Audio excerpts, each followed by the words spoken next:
Hey everyone, welcome back to AndyDemos, and hopefully you can hear a difference there. I was basically switching in and out the new 29 pedals OAMP, which is an output signal driver designed to go at the end of your pedal board and really helps out with long cable runs. In my case, it is very long. It's 50 feet up through my attic and into my separate amp room where I have everything cranked up and mic'd up. And so it's really helpful, and I've been using something very similar, which 29 pedals released earlier, the EUNA.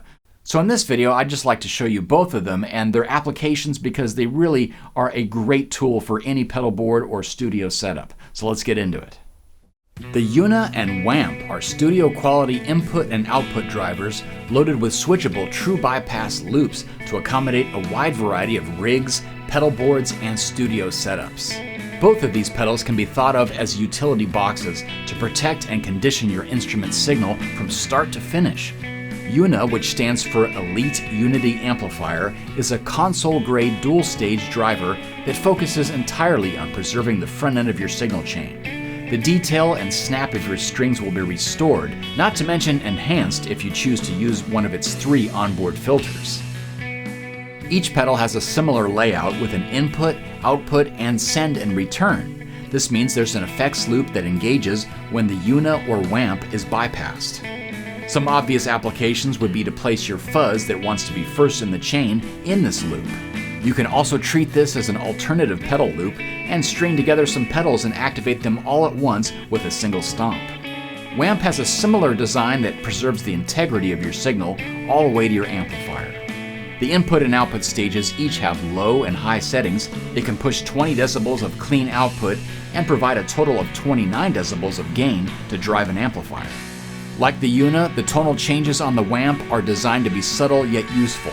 Take the presence control, which cuts mids when decreased, giving any amp a classic clean tone that emphasizes the highs and lows. Both the EUNA and OAMP feature 29 pedals whatever power supply, which allows you to power these pedals with whatever you have lying around, specifically 7.5 volts to 35 volts, and that's AC or DC. Let's just start with a common issue, and that's that, vintage Germanium fuzzes in particular really want to be first in your signal chain. Now, if you want something like the EUNA first to make up for any, kind of long cable runs and retain that clarity, that's a buffered pedal in front of a fuzz. So it's going to sound a little bit like this.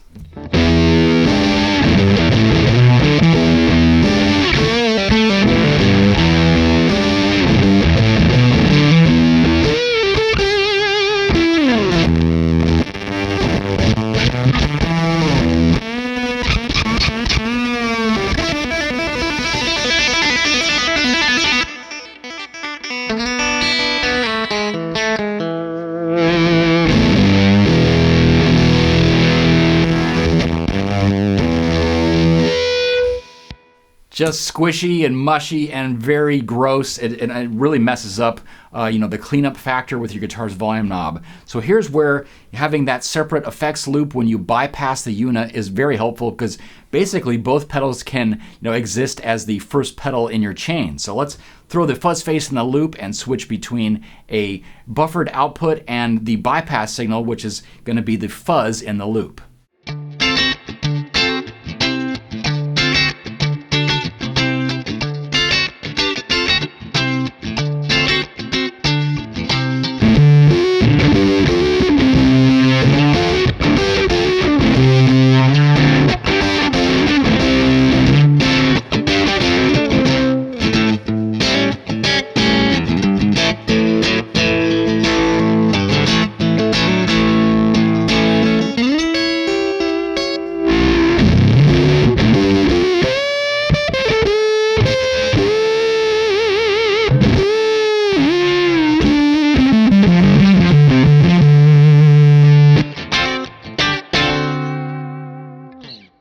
And you might be thinking, well, if you have an input buffer, you're kind of taken care of for the whole run. Well, it's not really the case. When you bypass the EUNA, you're basically relying on the fuzz face to drive that long cable run. And it wasn't really noticeable in that last example because I had the output cranked. But let's see how the fuzz face, sort of doesn't have enough oomph to drive that long 50-foot cable run when you just back off on the volume a little bit. And so then I'll correct this by just stepping on the OAMP, which is, set for pretty much unity gain.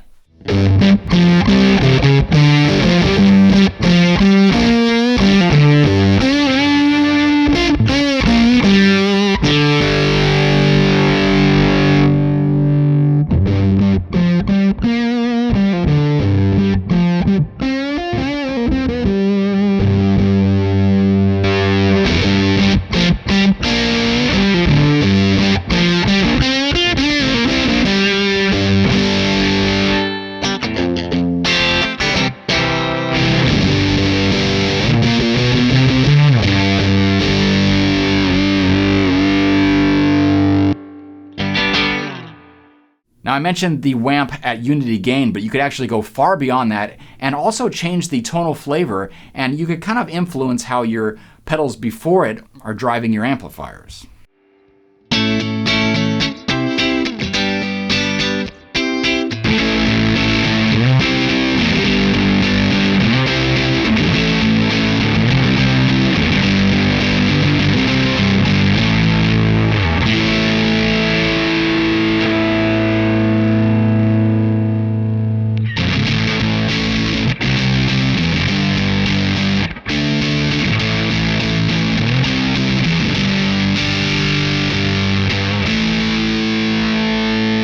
So we kind of scoop things out a little bit, but let's increase the output a little bit more.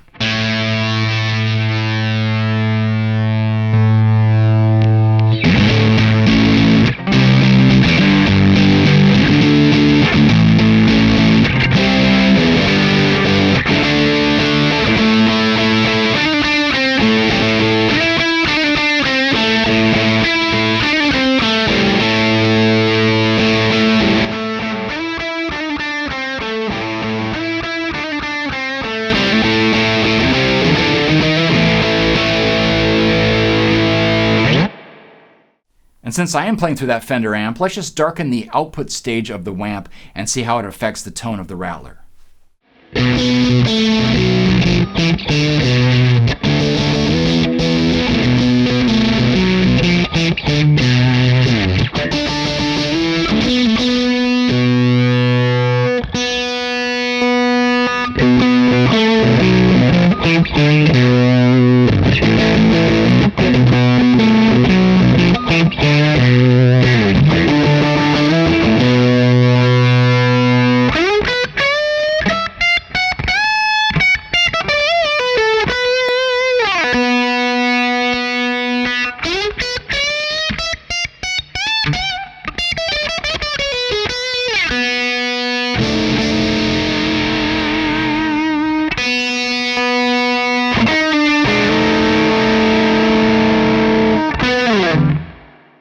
And the cool thing about the EUNA and the WAMP is that there are really no rules on, where you should put them in your pedal chain. For me personally, for a better part of 2020, I use the EUNA at the end of my pedal board, just as a utility box for all my demos, and that was easily driving that long cable run. And it was, pretty much set to unity, so it wasn't really influencing the other effects. And if I just needed a little bit more oomph or sparkle, I had those toggle switches to play with. So speaking of that, let's just try those different toggles on the EUNA and just see how it affects a clean signal going into that Fender Deluxe reverb.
a cool application of using the effects loop of the WAMP at the end of your pedal board.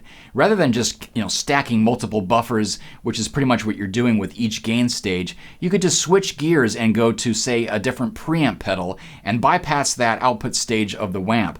So I've grabbed the Crazy Tube Circuits Killer V, and we're actually going to be changing, sort of the lead tone by driving the amp harder. In this case, it's an old Buddha Super Drive 30. And so basically we're getting, the flavor of a Magnatone amp with the vibrato and a little bit of gain from that circuit. And then when we want to switch over to the clean sound, we're just going into the WAMP at unity gain.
Well, there's your look at some very helpful input and output drivers from 29 pedals, the WAMP and EUNA, and you can find out all about them at believableaudio.com.